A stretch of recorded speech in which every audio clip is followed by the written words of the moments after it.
Kongres 2020 15 Maret kemarin, semua isinya melanggar undang-undang partai politik.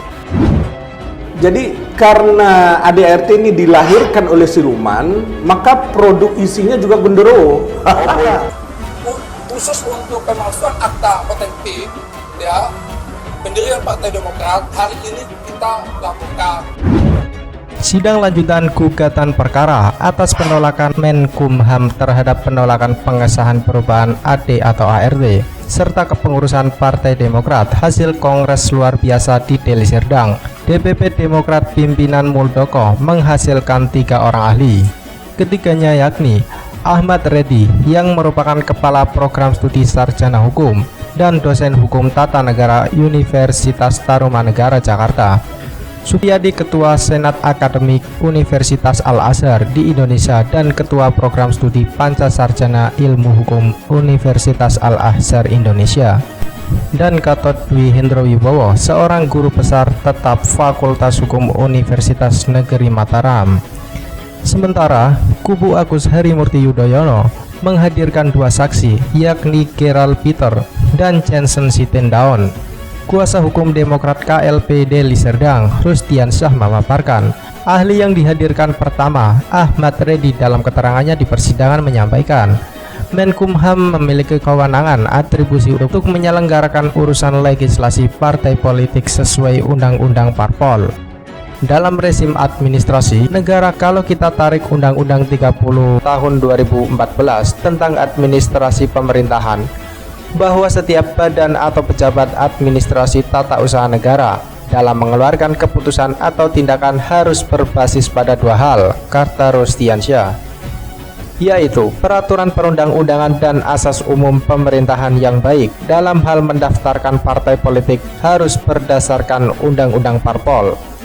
Jadi terkait batu uji pendaftaran partai politik adalah Undang-Undang Parpol dan peraturan teknis, yaitu Peraturan Menteri Hukum dan HAM Nomor 34 Tahun 2017 tentang tata cara pendaftaran pendirian badan hukum, perubahan anggaran dasar dan anggaran rumah tangga, serta perubahan kepengurusan partai politik. Lanjutnya, karena produk yang dikeluarkan oleh Menkumham dalam menerima atau menolak adalah surat keputusan, maka tidak ada Menkumham yang dijadikan batu uji pendaftaran parpol berdasarkan anggaran dasar dan anggaran rumah tangga AD atau ART partai politik. Karena hal tersebut, di dalam Undang-Undang Nomor 30 Tahun 2014, Undang-Undang Parpol dan Permenkumham Nomor 34 Tahun 2017 tidak menjadi dasar, jelas Rustiansyah. Faktanya dalam surat menyampaikan jawaban atas permohonan pendaftaran perubahan AD ART dan perubahan susunan kepengurusan DPP Partai Demokrat periode 2021 sampai dengan 2026 yang diterbitkan oleh Menkumham tertanggal 19 Maret 2021, meminta kepada DPP Partai Demokrat hasil KLP Deli Serdang melengkapi dokumen KLP yang dilaksanakan di Kabupaten Deli Serdang. Namun dalam surat tersebut tidak jelas item-item apa saja yang harus dilengkapi.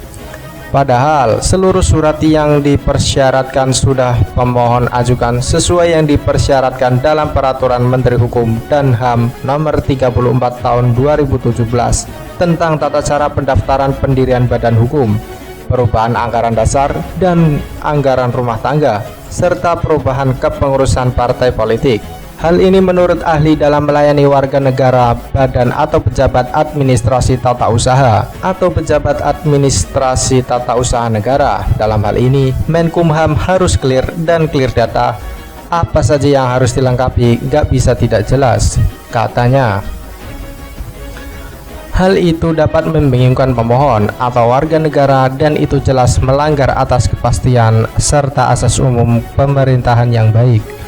Harusnya ketika berkas permohonan yang diajukan sudah sesuai yang dipersyaratkan Permenkumham, berkas permohonan harusnya diterima oleh Kemenkumham dan ditindaklanjuti dengan syarat keputusan menerima permohonan sambungnya.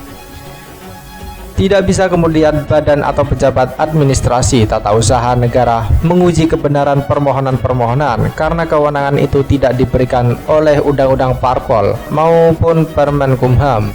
karena kewenangan pengujian kebenaran hasil KLB Deli Serdang sudah didelegasikan kepada notaris sebagai pejabat yang diberikan kewenangan oleh perundang-undangan. Tambahnya, dia mencontohkan ketika ada warga negara telah mendapatkan izin AMDAL untuk mengajukan izin usaha, tidak bisa kemudian pejabat atau badan tata usaha negara yang menerbitkan izin usaha memeriksa.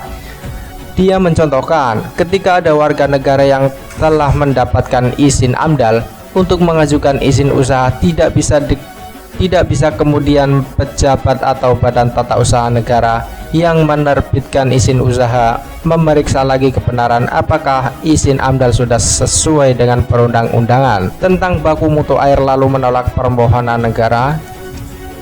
Hal itu, kata Rustiansyah, jelas melampaui kewenangan yang dimiliki, bahkan bisa dikategorikan menyalahgunakan jabatan yang diartikan berbeda dengan pendaftaran partai politik baru. Jelas dalam Undang-Undang Parpol diberikan kewenangan selain verifikasi berkas, persyaratan diberikan juga kewenangan penelitian dan pengujian kebenaran atas syarat permohonan. Sementara dalam permohonan perubahan AD atau ART dan kepengurusan partai politik hanya diberikan kewenangan verifikasi dan administrasi saja. Verifikasi itu bahas checklist. Kalau ada checklistnya yang dipersyaratkan, ya harusnya permohonan pemohon diterima dan ditindaklanjuti dalam surat keputusan, terangnya. Fakta lainnya adalah dalam surat penolakan permohonan pemohon oleh Menkumham tertanggal 31 Maret 2021 yang menjadi objek sengketa sekarang di PT UN Jakarta.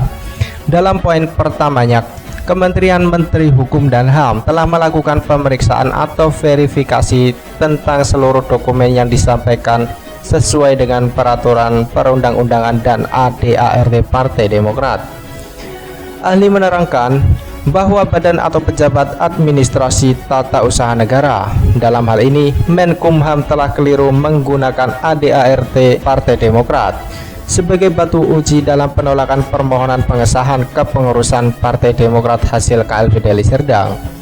Hal ini telah melanggar asas hukum pemerintahan yang baik serta melampaui kewenangan yang dimilikinya yang diberikan oleh Undang-Undang Parpol dan Permenkumham nomor 34 tahun 2017, tuturnya.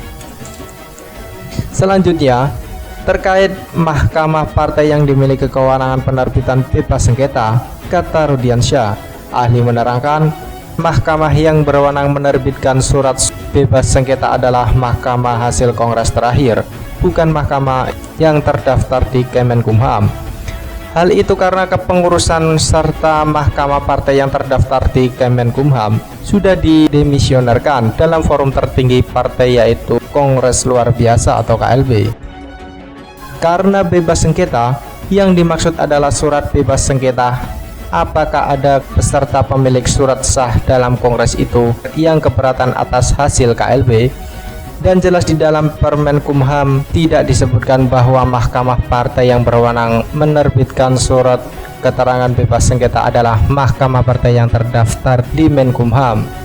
Jadi nggak boleh ada penafsiran lain selain apa yang dimaksudkan, ujarnya. Sementara Rustiansyah melanjutkan, ahli Suparji menerangkan, AD atau ART partai merupakan hasil kesepakatan, maka harus memenuhi syarat sah sebuah kesepakatan sebagaimana yang diatur pasal 1320 KUH Perdata, yaitu kesepakatan para pihak. Kecakapan para pihak adanya objek perjanjian, sebab yang halal dalam hal tersebut kesepakatan tidak memenuhi syarat sah, yaitu kesepakatan para pihak.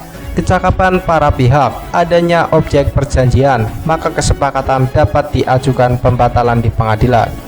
Sementara jika tidak memenuhi sebab yang halal, maka kesepakatan tersebut tidak dinyatakan batal demi hukum atau dari semula dianggap tidak pernah ada dilahirkan. Jadi ketika AD atau ART Partai Demokrat 2020 isinya bertentangan dengan undang-undang, maka dapat dinyatakan batal demi hukum atau dari semula dianggap tidak pernah ada atau dilahirkan, jelasnya.